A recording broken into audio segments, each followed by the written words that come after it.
nga 6 Augusito twali wano mu kifo kyekimu.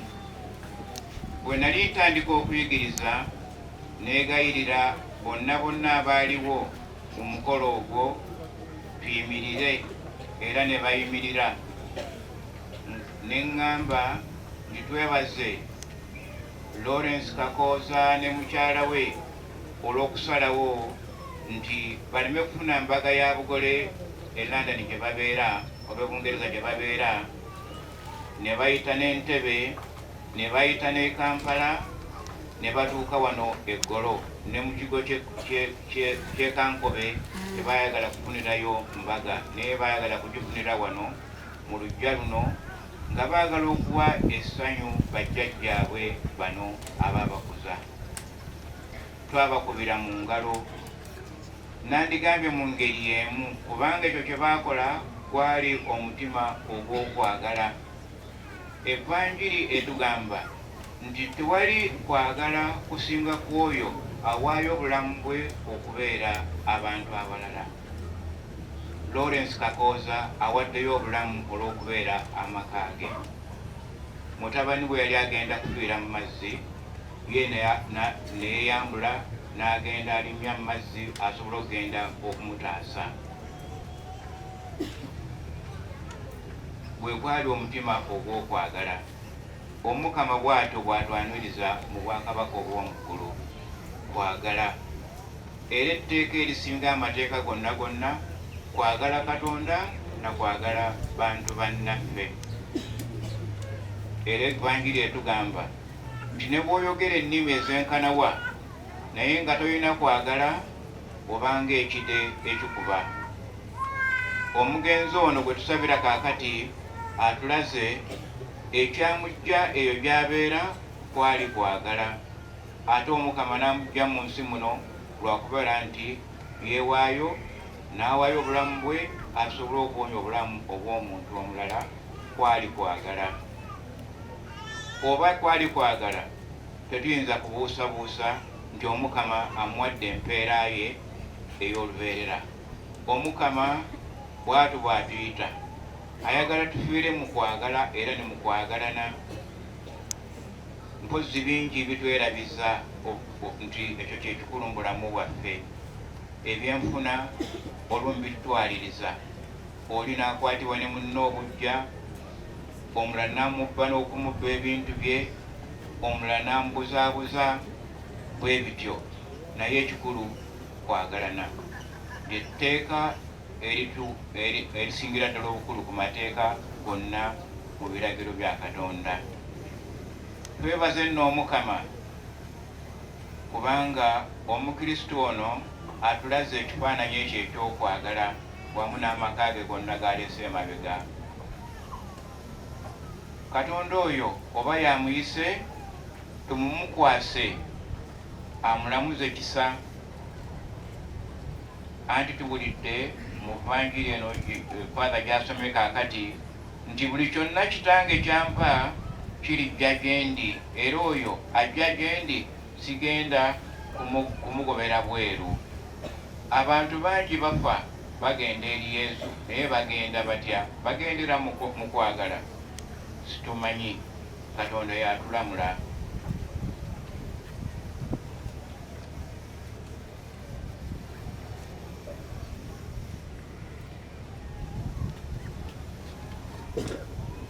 Wiikendi eno ebaddeko ebintu bingi.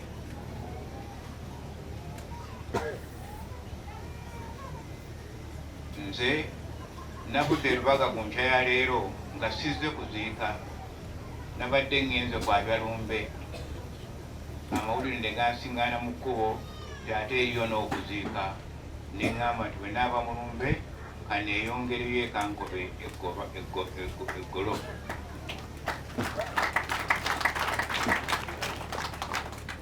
Kubanga kino ekyaguddewo ffenna kyatukanze. Naye ku Katonda tewali kikanga. Omukama yali yategeka dda bw'atyo okuggyako nti teyatubbirako era tatugenda kutubbirako. Buli ekigenda okugwawo mu ngeri ng'eyo tagenda kubbirako n'omu. ekitegeeza nti Omukama ati ng'atukubidde akade nti mutambula mugende ero mugende eri, naye ati waliwo nakiri okitadde mu plan, okitadde mu ntegekayo. Awo n'Omukama n'olwekyo tumwebaze, naye ate tumusabe atulamuze nga kisa, atuwe ekitangaala kino eky'omu mutima, bulijjo tuleme kwerabira ekyo kyatiitira era kyagenderera mu bulamu bwaffe bwonna, kubanga okuva lwe twazaalibwa buli kimu kye tukola kitutegeka kugenda mu bulamu buli obw'olubeerera. Ku nsi kuno ffenna tuli balamazi era tuli bagenyi.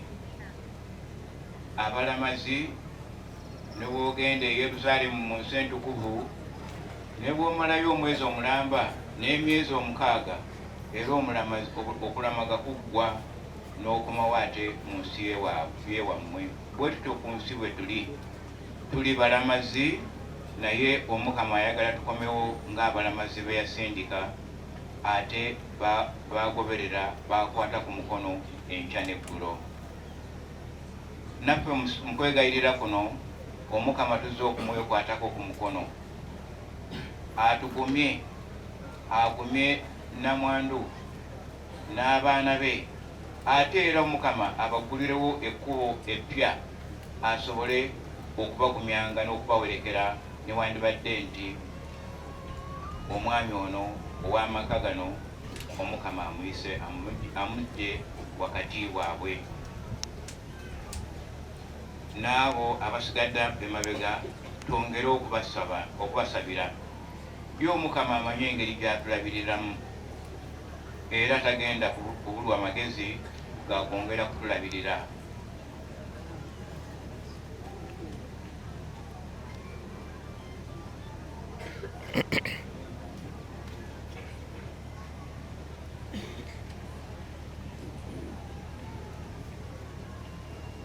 Mpozi nga bwe nayogera ku buliri olwali olw'embaga, nandigambye nti era nga mmaliriza, tuyimirire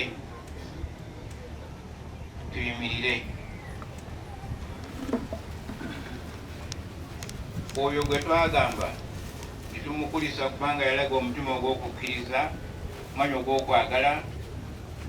Kati ate tugambe, ayi Mukama mmwe ekimmula ekitaggwaawo,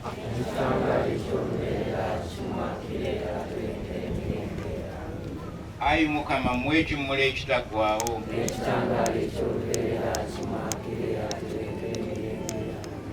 ayi Mukama mmwe ekimmula ekitaggwaawo,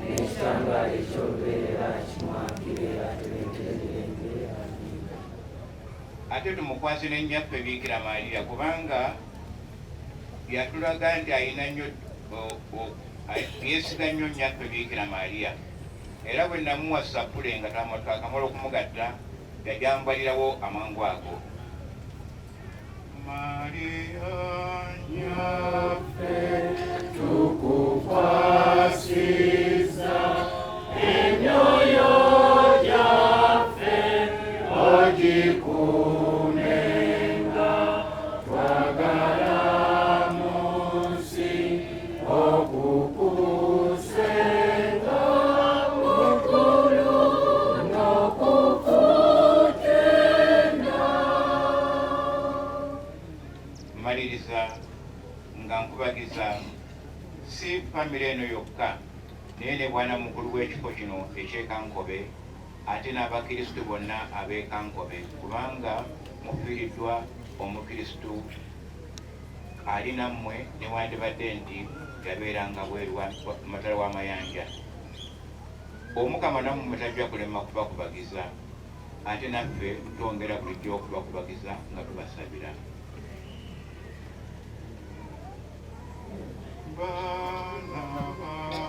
Bikira Maria, tukumane tusayuke, tutende nyina wa Katonda, tena tuweze nyafe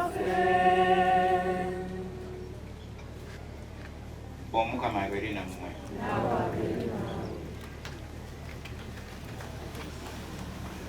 Kitiibwa ku lunaku olw'oluvannyuma.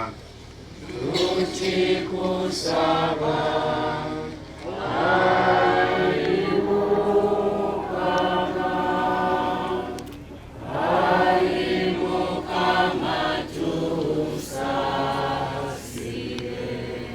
bonna abafiira mu ssuubi ery'okuzuukira abayingize mu kitangaala eky'olubeerera. tukikusaba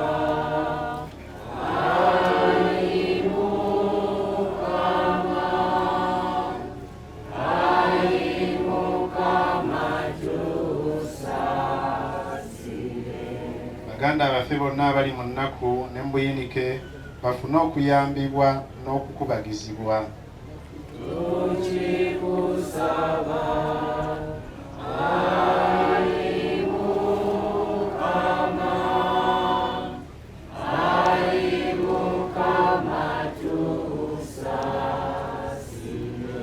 Ffe ffenna abakuŋŋaanye mu kwebaza kuno okutukuvu olw'okukkiriza n'obujjumbizi bw'eddiini, Omukama akkirize naffe olumu okutuyingiza mu bwakabaka bwe obw'ekitiibwa.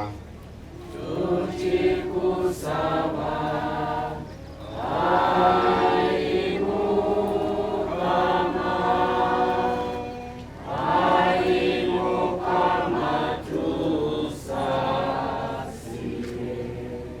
Ayi Mukama, okwegayirira kuno kkiriza kugase emyoyo gy'abaweereza abo n'abazaana bo be wayita, obateme mu nvuba z'ebibi, obatuuse mu kwesima okw'olubeerera. Tukikusaba nga tuyita mu Yesu Kristo Mukama waffe.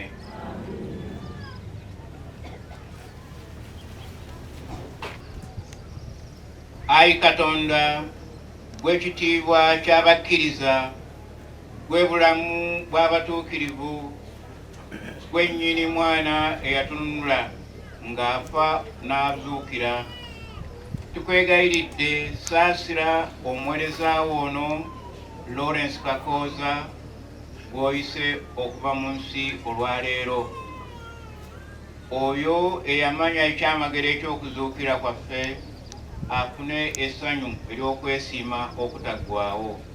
Tukikusaba nga tuyita mu Yesu Kristo Mukama waffe, awangala n'alamula wamu ne Paatiri era ne Mwoyo omutuukirivu emirembe n'emirembe.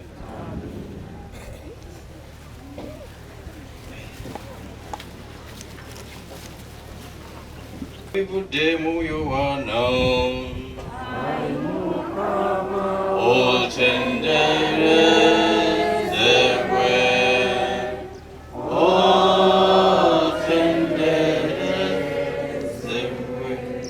Yohana omutwe gw'omukaaga ennyiriri okuva ku lwa 37 okukoma ku lwa 40.